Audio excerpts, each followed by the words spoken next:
ఇది కేవలం సమాచారంగా మాత్రమే భావించండి. వైద్య నిపుణులను సంప్రదించండి. ఇంట్లో కూర్చుని సాయంత్రాలు చాలా మంది గింజుకుంటారు, బాధపడతారు. చూసావా రాలేదు, 7 గంటలకు వస్తున్నాడు, 8:30 అయింది, ఇంతవరకు అసలు ఫోన్ కూడా చేయలేదు, ఫోన్ చేస్తే విసుక్కున్నాడు. ఇందులో చాలా ఎనర్జీ డ్రైన్ అయిపోతుంది కదండి.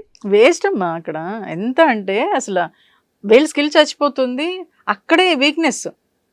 నేను రాకపోతే ఇది ఇంకా డల్ అయిపోతుందిలే అంటే మనతో ఆడుకుంటున్నట్టేగా, మన వీక్నెస్ని పట్టుకున్నట్టేగా. ఇక్కడ పిల్లలు కూడా అదే అబ్జర్వ్ చేస్తారు.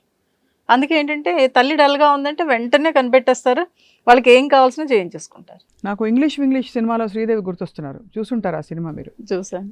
ఇంగ్లీష్ రాని ఒక తల్లి అని పెట్టుకుని ఆవిడ్ని అనేక విధాల ఏం చేయరు, అందరూ బాగుంటారు, బాగా చూసుకుంటారు, కానీ ఆవిడ ఉనికికి పెద్ద ప్రాధాన్యత ఇవ్వకుండా ఇలా తీసిపడేసే విధంగా ఉండే పరిస్థితుల నుంచి ఆవిడ ఎలా తన లైఫ్ని మార్చుకుని ఫ్యామిలీని జయిస్తుంది. అందరికీ అదే పరిస్థితులు ఉండకపోవచ్చు, కానీ అంత పెద్ద పరిస్థితులు కాకపోయినా చిన్న చిన్న వాటికి కృంగిపోవద్దు. మీ పని సెల్ఫ్ రిలయంట్గా ఉండడం నేర్చుకోవాలి.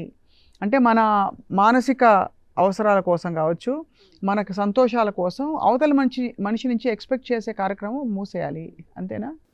ఒక చిన్న ఎగ్జాంపుల్ ఇక్కడ ఎలా ఉంటుందంటే, లేడీకి తను డ్రెస్ వేసుకున్న, శారీ కట్టుకున్న ఎదుటి వాళ్ళు మెచ్చుకోవాలనే తాపత్రయం చాలా హెవీగా ఉంటుంది. దాని నుంచి బయటపడమండి.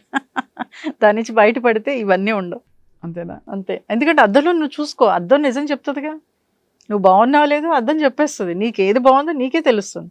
కాబట్టి ఎవరో చెప్తారని అనుకోదు, ఎవరైనా చెప్తే యాక్సెప్ట్ చేయి, చెప్పకపోతే మరింత గ్రేట్. ఎందుకంటే నీకు నువ్వే బాగున్నావు. అంతే. గోల్డెన్ వర్డ్స్ చెప్పారు పద్మా కమలాకర్ గారు. తప్పకుండా ఐ థింక్ మీరు చాలా మందికి, ఎందుకంటే సైకాలజీ పరంగా మాత్రమే కౌన్సిల్ చేయడం ఒక పద్ధతి అయితే, ఐ థింక్ ఈ సొసైటల్ డెవలప్మెంట్స్ కూడా దృష్టిలో పెట్టుకుని కాంటెక్స్చువల్గా చెప్పించి అలాగే చాలా పరిస్థితుల్లో మార్చగలగడం కూడా మరింత విజయం. కాబట్టి తప్పకుండా మీ ద్వారా మరింత మందికి హెల్ప్ కావాలని, అలాగే ఎన్నో టాపిక్స్ మీరు సాక్షి లైఫ్లో మాతో పంచుకోవాలని చెప్పి కోరుకుంటున్నాం. Thank you so much ma'am. నమస్కారం.